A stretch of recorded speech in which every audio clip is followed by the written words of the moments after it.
Hi ಎಲ್ಲರೂ ಹೇಗಿದ್ದೀರಾ? ಬನ್ನಿ ಇವತ್ತು ಬದನೆಕಾಯಿ ಮತ್ತು ನುಗ್ಗೆಕಾಯಿ ಹಾಕಿ ಸಿಂಪಲ್ಲಾಗಿ ಸಾಂಬಾರು ಮಾಡೋದು ಹೇಗೆ ಅಂತ ನೋಡ್ಕೊಂಬರೋಣ. ಹಾಗೆ ತುಂಬಾ ರುಚಿಯಾಗಿರುತ್ತೆ.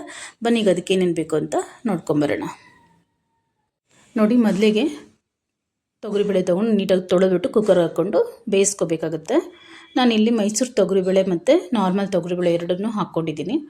ನಿಮಗಿಷ್ಟ ಆದರೆ ಯಾವುದಾದ್ರೂ ಒಂದಾದರೂ ಹಾಕ್ಕೋಬೋದು, ಇಲ್ಲ ಎರಡೂ ಹಾಕ್ಕೊಂಡ್ರೂ ರುಚಿಯಾಗಿರುತ್ತೆ ಸಾಂಬಾರು. ಹಾಗಾಗಿ ನೀರು ಎಷ್ಟು ಬೇಕೋ ಅಷ್ಟು ನೋಡಿಕೊಂಡು ಇದನ್ನು ನುಣ್ಣಗೆ ಬೇಯಿಸ್ಕೋಬೇಕಾಗತ್ತೆ.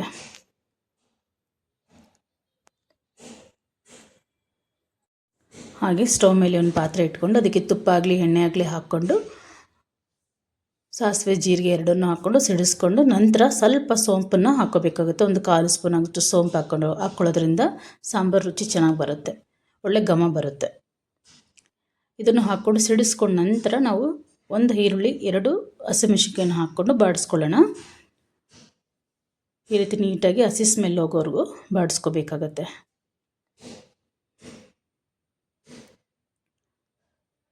ಈಗ ನೋಡಿ, ಇದು ಬಾಡಿಸ್ಕೊಂಡ ನಂತರ ನಾನು ಇಲ್ಲಿ ಬದನೆಕಾಯಿ ಹಾಕ್ಕೊಳ್ತಾ ಇದ್ದೀನಿ. ಬದನೆಕಾಯಿನ ಹಾಕ್ಕೊಂಡು ಒಂದು 2-3 ನಿಮಿಷ ಚೆನ್ನಾಗಿ ಬಾಡಿಸ್ಕೋಬೇಕು.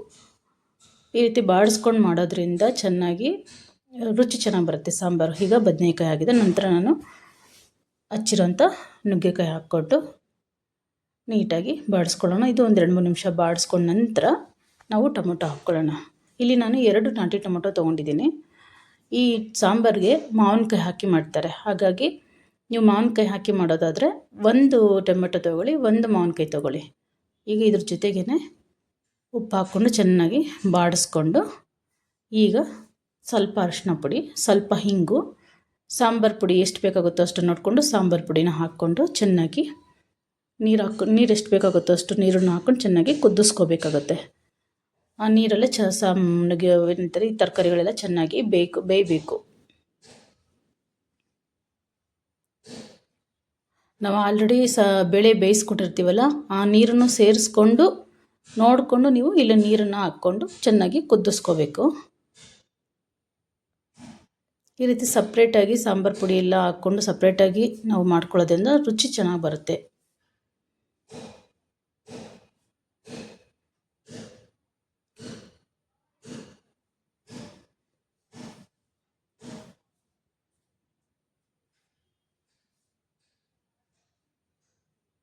ಈ ರೀತಿ ನೀಟಾಗಿ ಮಿಕ್ಸ್ ಮಾಡಿಕೊಂಡು ಈಗ ಇದನ್ನು ಕುದಿಯೋದಕ್ಕೆ ಬಿಡೋಣ. ಇದು ಚೆನ್ನಾಗಿ ಕುದಿಬೇಕು. ಹಾಗೆ ತರಕಾರಿ ಎಲ್ಲ ಚೆನ್ನಾಗಿ ಬೇಯಬೇಕು.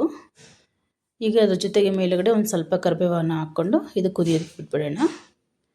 ನೋಡಿ, ಈಗ ಕುದೀತಾ ಇದೆ. ಈ ಟೈಮಲ್ಲಿ ನಾವು ಮಾವಿನಕಾಯಿನ ಹಚ್ಚಿಟ್ಕೊಂಡು ಮಾವಿನಕಾಯಿ ಹಾಕೋದಾದರೆ ಈ ಟೈಮಲ್ಲಿ ಹಾಕ್ಕೋಬೇಕಾಗತ್ತೆ. ನಮ್ಮಲ್ಲಿ ಮಾವಿನಕಾಯಿ ಇಷ್ಟಪಡಲ್ಲ, ಹಾಗಾಗಿ ನಾನು ಹಾಕ್ತಿಲ್ಲ. ಮಾವಿನಕಾಯಿ ಹಾಕೋದಾದ್ರೆ ಸಾಂಬಾರು ತುಂಬಾ ರುಚಿಯಾಗುತ್ತೆ. ಅನ್ನದ ಜೊತೆಗೆ ತಿನ್ನಲಿಕ್ಕೆ ತುಂಬಾ ರುಚಿಯಾಗಿರುತ್ತೆ.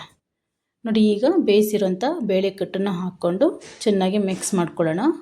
ಮಿಕ್ಸ್ ಮಾಡ್ಕೊಂಡು ನೀರು ಸಾಕಾಗಲಿಲ್ಲ ಅಂದರೆ ಇನ್ನೊಂದು ಸ್ವಲ್ಪ ನೀರನ್ನು ಹಾಕ್ಕೊಂಡು ಚೆನ್ನಾಗಿ ಕುದಿಸ್ಕೋಬೇಕು. ಈಗ ಒಂದು 2-3 ನಿಮಿಷ ಚೆನ್ನಾಗಿ ಕುದಿಸ್ಕೊಂಡ್ರೆ ಸಾಂಬಾರು ರೆಡಿ ಆಗುತ್ತೆ.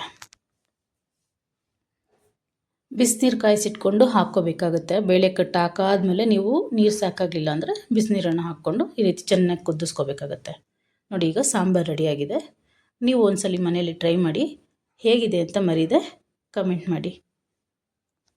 ಹಾಗೆ ಇನ್ನೂ ಯಾರೆಲ್ಲ ನನ್ನ ಚಾನಲ್ ಸಬ್ಸ್ಕ್ರೈಬ್ ಮಾಡ್ಕೊಂಡಿಲ್ಲ ದಯವಿಟ್ಟು ಸಬ್ಸ್ಕ್ರೈಬ್ ಮಾಡ್ಕೊಳ್ಳಿ. ಹಾಗೆ ವಿಡಿಯೋ ಪೂರ್ತಿ ನೋಡಿ, ಇಷ್ಟ ಆದರೆ ಒಂದು ಲೈಕ್ ಕೊಡೋದನ್ನು ಖಂಡಿತ ಮರಿಬೇಡಿ. Thank you for watching. Bye.